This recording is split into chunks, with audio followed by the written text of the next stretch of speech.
अख्तर शरणपुर गांव में अपनी पत्नी गुलशन के साथ रहता था। अख्तर अपनी गरीबी से बहुत परेशान था। न उसके पास खुद की जमीन थी, न पैसा की रोजगार कर सके। दिन भर मजदूरी करके जो थोड़े बहुत 20-30 रुपए मिलते, वो 2 वक्त की रोटी के लिए ही निकल पाते। अख्तर की पत्नी अल्लाह पर बहुत विश्वास करती थी। वो रोजाना अपनी 5 वक्त की नमाज पढ़ा करती थी। एक दिन जब वो नमाज पढ़कर खड़ी होती है, अरे गुलशन, तुम्हारे ये खुदा को मानने और 5 टाइम की नमाज पढ़ने का कोई फायदा नहीं है। ये अल्लाह भी बड़ा कठोर दिल वाला है, कोमल हृदय की आवाज नहीं सुनेगा। मत किया कर इतना अल्लाह की इबादत। आज तक अल्लाह ने तेरी सुनी है जो अब सुनेगा। वही गरीबी में दिन काट रहे हैं और इतने सालों से औलाद का सुख नहीं मिला, वो अलग दुख है हमारे भाग्य में। पर मुझे विश्वास है अल्लाह हमारी जरूर सुनेंगे। मुझे अपनी इबादत और अल्लाह पर पूरा भरोसा है। अल्लाह एक दिन हमारी जरूर सुनेंगे, हमारे सारे दुखों को एक दिन जरूर दूर करेंगे। अल्लाह के घर देर हो सकती है, अंधेर नहीं। चल देखता हूँ तेरे अल्लाह तेरी दिन रात नमाज पढ़ने और इबादत करने का कितना फल देते हैं। अभी मैं काम पर जा रहा हूँ, देखता हूँ कहीं मजदूरी का काम मिल जाए। गुलशन को अपने अल्लाह पर पूरा भरोसा था, पर अख्तर अल्लाह पर बिल्कुल भी विश्वास नहीं कर पाता था। उसे लगता था कि गरीबी और निसंतान दोनों ही दुख अल्लाह ने उसके भाग्य में क्यों लिखे हैं। एक दिन, सुनो जी, घर में कुछ भी खाने का नहीं रखा है, मैं क्या बनाऊं? मैं भी क्या करूं गुलशन, आज मैं अभी साहब के पास गया था, लेकिन इस वक्त किसी के पास काम देने के लिए नहीं है। खुदा पर भरोसा रखो, वो जरूर हमें इस मुसीबत से निकालेंगे। ये थोड़े से चावल रखे थे, पानी में उबाले हैं, खा लो। दिल छोटा मत करो, कोई न कोई काम मिल जाएगा। हो सकता है कल सुबह कोई काम मिल जाए। बस कर गुलशन, बस कर। इतना भी अंधा विश्वास मत जगा अपने मन में अल्लाह के लिए। मुझे पता है वो हम गरीबों की नहीं सुनेगा। गुलशन भी अख्तर की बात सुनकर परेशान हो जाती है। वो हमेशा अल्लाह का ध्यान करके सोती थी। रमजान के नेक दिन चल रहे होते हैं। गुलशन सारे रोजे किया करती थी और सच्चे मन से नमाज भी पढ़ा करती थी।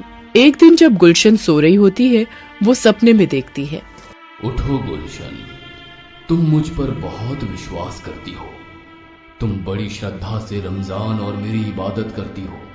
मैं तुम्हारी इबादत से बहुत प्रसन्न हूँ। अब तुम्हारी सारी चिंताएं दूर होने वाली है। हे खुदा, मुझे आप पर विश्वास था, आप मेरी विपदा जरूर दूर करेंगे। गुलशन सपने से उठती है और इधर उधर देखने लगती है, पर वहाँ कोई नहीं होता है। वो अल्लाह का ध्यान करती है और सपने की बात अख्तर को बताती है। सुनो, अल्लाह मेरे सपने में आए थे। उन्होंने कहा बहुत जल्द ही हमारी सारी विपदा दूर हो जाएगी। गुलशन, वो सपना है और सपने कभी सच नहीं होते, पर कोई बात नहीं, सपने में ही सही तुम्हें अपने अल्लाह के दर्शन तो हुए। अच्छा मैं जा रहा हूँ, हाँ, देखता हूँ खान साहब के पास कोई काम मिल जाए। अख्तर खान साहब के पास जाता है, पर उसे वहाँ कोई काम नहीं मिलता है। अख्तर निराश होकर घर वापस आने लगता है और रास्ते में सोचता है कि आज तो उसके पास बिल्कुल भी पैसे नहीं हैं। वो कैसे घर खर्च निकालेगा। चलते चलते वो थोड़ी दूर ही पहुंचता है। उसे पीछे से एक आवाज आती है, अरे भैया सुनो तो, मैं तुम्हें ही बुला रहा हूँ। जी बोलिए, क्या काम है? जब तुम खान साहब के पास काम मांग रहे थे, मैं वहीं पर बैठा था और तुम्हारी बातें सुन रहा था। मैं तुम्हारे जैसे ही किसी व्यक्ति की तलाश में था बेटा। क्या तुम मेरे लिए काम करना चाहोगे? मैं तुम्हें अच्छे दाम दूंगा। क्या नाम है तुम्हारा? हाँ हाँ, मेरा नाम अख्तर है। मुझे अभी पैसों की बहुत जरूरत है। आपकी बड़ी मेहरबानी होगी अगर मुझे कोई काम मिल जाए तो। बताइए ना, मुझे क्या करना होगा? अख्तर, मैं बहुत बूढ़ा हो चुका हूँ। कुछ सालों से मेरी इच्छा थी कि मैं मक्का से जमजम का पानी लाऊं और यहाँ जरूरतमंद लोगों को मस्जिद में दूं, पर मेरी उम्र इतनी हो चुकी है कि मैं थोड़ा दूर भी चलकर थक जाता हूँ। क्या तुम मेरे लिए मक्का की परिक्रमा कर सकते हो और वहाँ का पानी भरकर ला सकते हो? यदि हाँ, तो मैं तुम्हें इस पूरे काम के लिए 1 लाख रुपए दूंगा। बूढ़े व्यक्ति की बात सुनकर अख्तर को 2 मिनट के लिए विश्वास नहीं हुआ कि अचानक 1 लाख रुपए कमाने का उसे मौका मिल गया। उसने सपने में भी 1 लाख रुपए कमाने का नहीं सोचा था। अख्तर ने बूढ़े व्यक्ति को एकदम हाँ कह दी, क्योंकि उसे पता था कि वो इस वक्त गरीबी और लाचारी में किस तरह दिन काट रहा था। उसके पास कोई काम नहीं था। अख्तर बूढ़े व्यक्ति से बोला, ठीक है बाबा, मैं आपका काम कर दूंगा।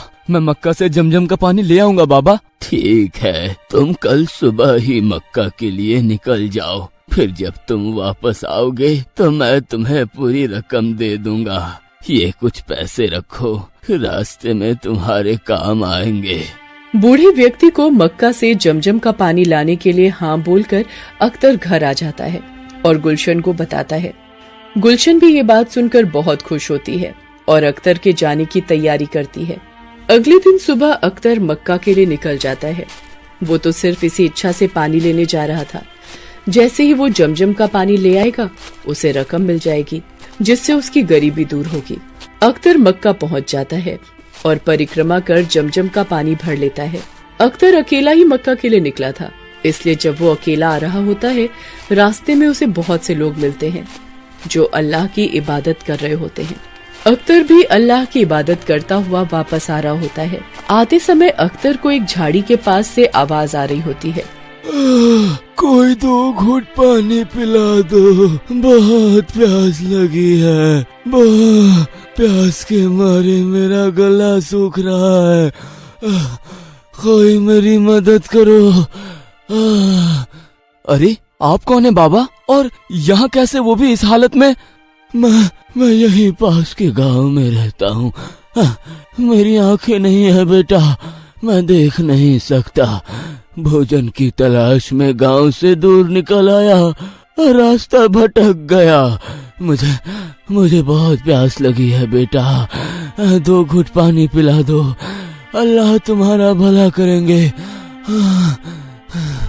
क्या करूं, मेरे पास पानी पीने का नहीं है, बस यही जमजम का पानी है जो उन बूढ़े बाबा के लिए लेकर जाना है। अगर मैं ये पानी इन्हें पिला दूंगा तो उन्हें क्या बोलूंगा? ये पानी तो जरूरतमंद परेशान लोगों के लिए है, और लाचार बाबा को जो प्यास से व्याकुल हो रहे हैं, ऐसे तो नहीं छोड़ सकता ना।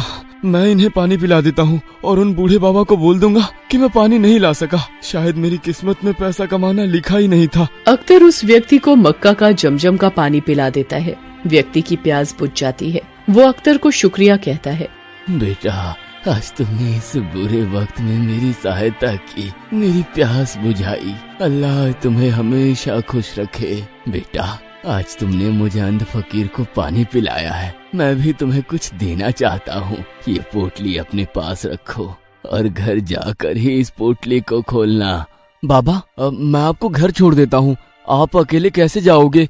नहीं बेटा, मैं चला जाऊंगा, तुम्हें भी तो समय पर घर पहुंचना होगा। तुम्हारी बेगम गुलशन तुम्हारी राह देख रही होगी।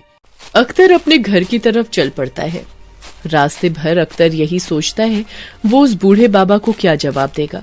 रमजान का भी आखिरी दिन है, दोबारा भी पानी लेने नहीं जा सकता। वो ईद पर नहीं पहुंच पाएगा। वो मायूस अवस्था में गांव पहुंचता है और खान साहब के पास जाता है। खान साहब, जब मैं उस दिन आपसे काम मांगने आया था तो यहाँ एक बूढ़े बाबा बैठे थे, क्या आपने उन्हें कहीं देखा है? कौन से बूढ़े बाबा? मेरे यहाँ तो मक्खी भी नहीं बैठती मेरी बिना इजाजत के, तो कोई बूढ़ा बाबा कैसे बैठेगा मेरी दुकान के पास आकर? यहाँ कोई नहीं आया था। फिर वो बाबा कहाँ गए? उन्होंने तो मुझे कहा था कि वो मुझे यही मिलेंगे। अख्तर ने गांव में हर तरफ उस बूढ़े व्यक्ति की खोज की, पर वो बूढ़ा व्यक्ति अख्तर को कहीं भी नहीं मिला। अख्तर निराश होकर घर आ गया। घर आकर अख्तर ने अपनी पत्नी को सारी घटना बताई। गुलशन बोली, सुनो जी, आपने जिन बाबा को जमजम का पानी पिलाया था, क्या उन्हें मेरा नाम बताया था?